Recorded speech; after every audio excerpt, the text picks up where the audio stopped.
It's a quiet, late winter morning. The garden outside the window looks half asleep, and the sky hasn't quite made up its mind between rain and mist. Today I've retreated to my sewing room, where the lamp makes its own small pool of warmth against the grey light outside.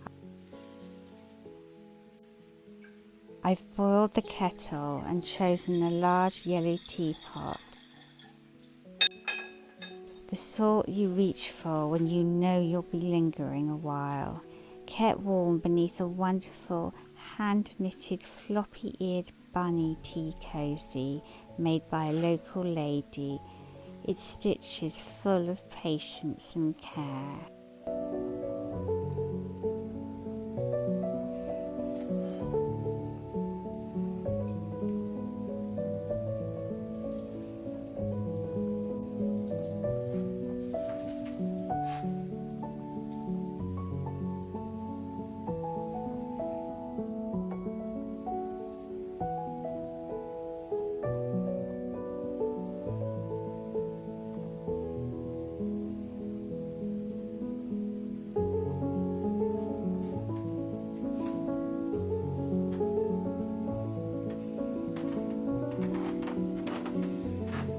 And I thought we could spend a slow hour together in here, surrounded by handmade lace, pretty ribbons and embroidered appliques. Last week I wandered through a small vintage fair, the kind held in slightly chilly village halls that always smell faintly of dust and cake. Of course, I came home with a modest bundle of haberdashery that I simply couldn't leave behind. Today, I'm finally unpacking it properly, laying everything out across the sewing room table and seeing what ideas it stirs up. There's something deeply comforting about unwrapping old sewing things, the soft rustle of tissue paper, the careful unfolding, and giving them a new place to rest for a while. I love how these old trims and scraps seem to evoke someone else's sewing room, as if they've quietly soaked up decades of mornings or afternoons just like this one. I'm beginning with an Edwardian fashion accessories magazine. Its pages filled with beautiful illustrations, a reminder of how much attention was once paid to the smallest of details. I'm looking at a large handmade Edwardian lace collar, fastening neatly at the neckline with a tiny button so it could be added to almost any outfit. The beauty of handmade lace is impossible to ignore. The countless hours it must have taken, the way it feels softer and more supple than machine lace, and the quiet pleasure of owning something so patiently made.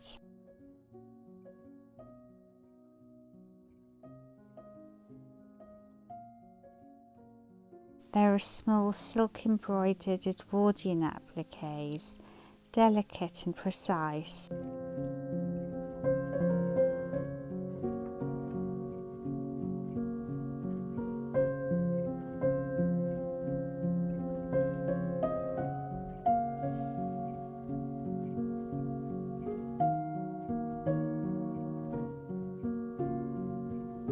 And a World War I era blouse sewing pattern catalogue, full of wonderful details that speak of both elegance and restraint.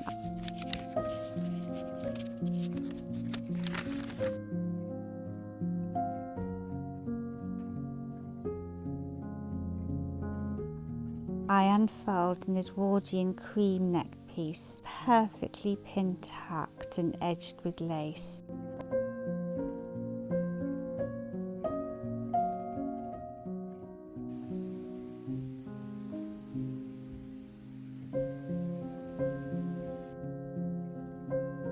Alongside a length of Edwardian cream lace ribbon, its texture rich with embroidery and age.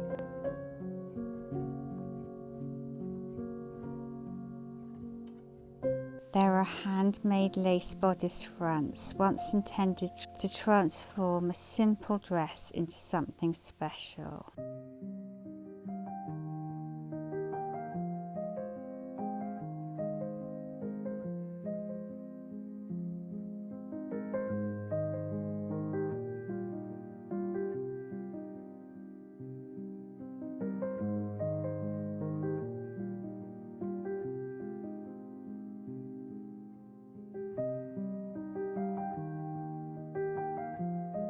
I try on a beautiful Edwardian dress I bought for just £10. Its silk sadly shattered and beyond repair. Yet when I look closely at the lace inserts, this is the kind of dress I can still imagine in its prime, moving softly through an elegant room.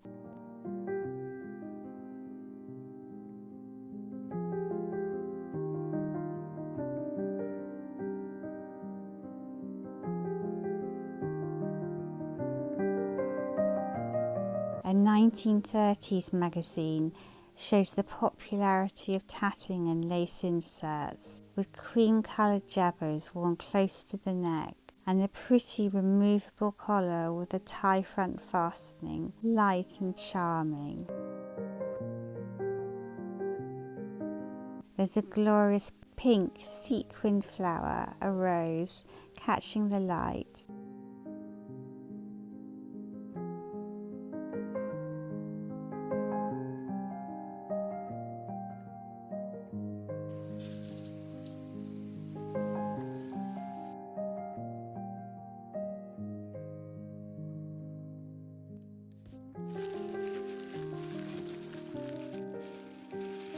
And millinery velvet flowers still attached to their leaves as though freshly gathered.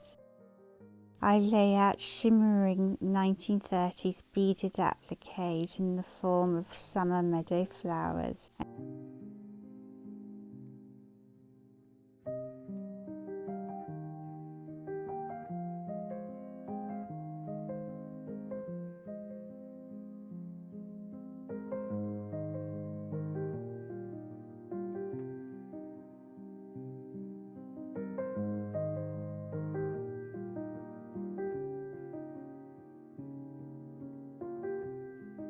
And a dark blue silk panel adorned with the most wonderful white beadwork, something that I hope one day to add to a dress.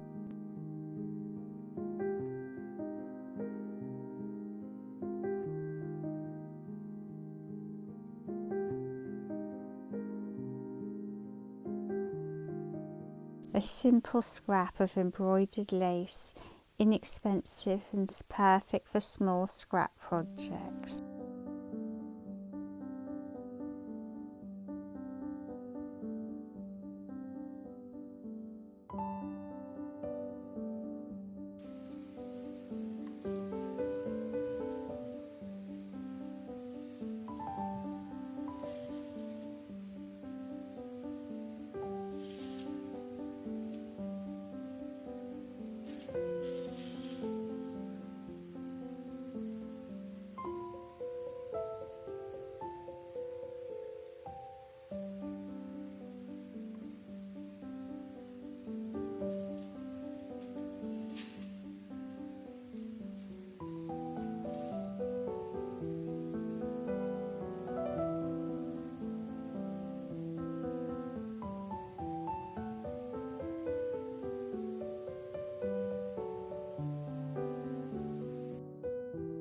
A peach ostrich feather fan rests nearby, its handle intricately carved.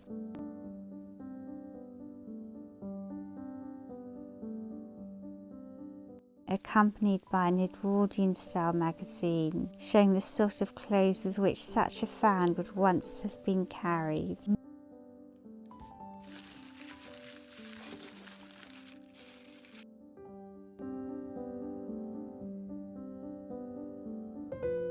More exquisite handmade lace, a 1930s lace jabot, and 1930s magazines showing the prettiest of necklines.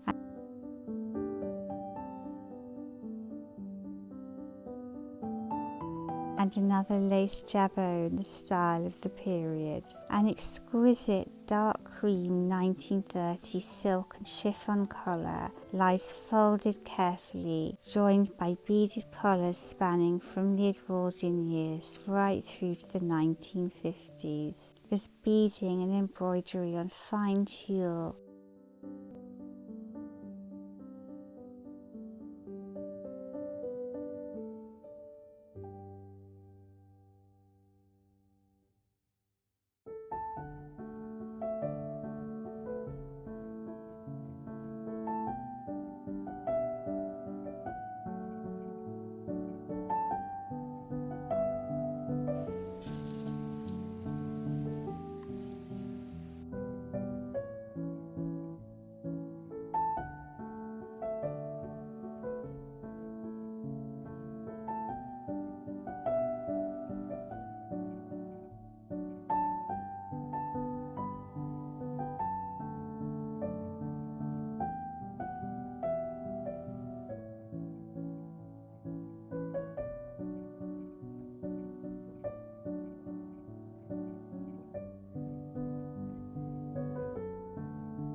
A friend from my local sewing group also found for me in a local antique shop this wonderful 1930s ruched and padded olive green velvet collar. It had obviously been saved from coats and put aside for future use, and now it's for me to think of a project worthy of it.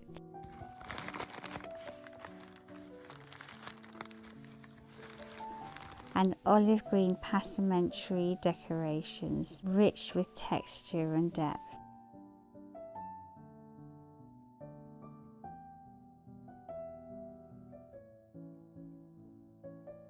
I linger over an early 20th century ombre ribbon edged with gold, which I know I'll use for ribbon work, and an Edwardian embroidered ribbon, still vibrant after all these years. Pieces like this always make me wonder who bought them first and what they planned to make. Did the project ever happen, or did life move on, leaving these small treasures tucked away in a drawer? There's a quiet companionship in picking them up years later and letting them finally see the light.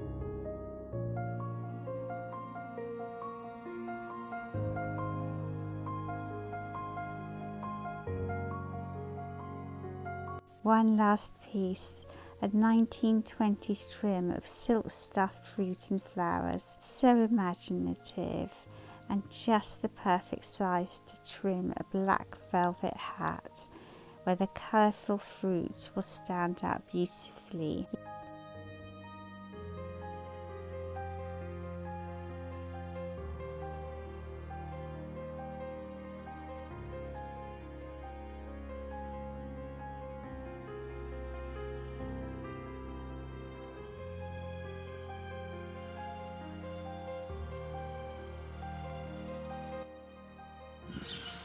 Later, I take my newly decorated hat, and the dogs of course, for a walk around the village.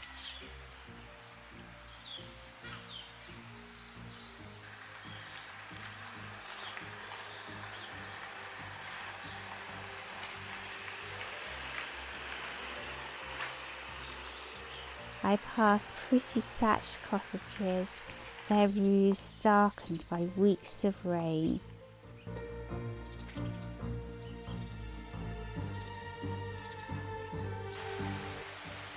And notice how full the river is, almost bursting its banks after all the rainy weather we've had here in England.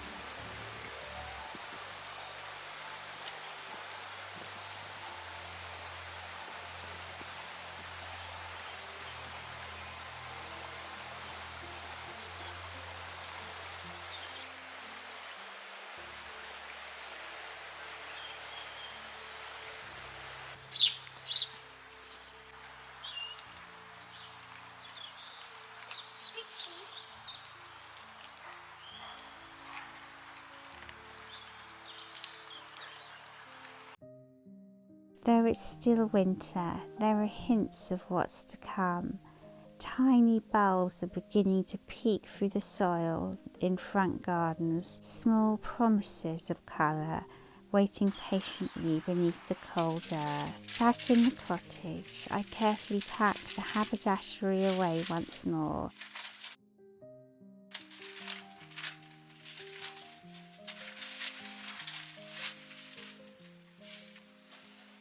Ready to take it upstairs to my loft, where it can rest until it's my next moment of inspiration. The teapot is empty now, and I carry it back to the kitchen. The sewing room returning to its quiet, its warmth lingering just a little longer, and for now that feels enough.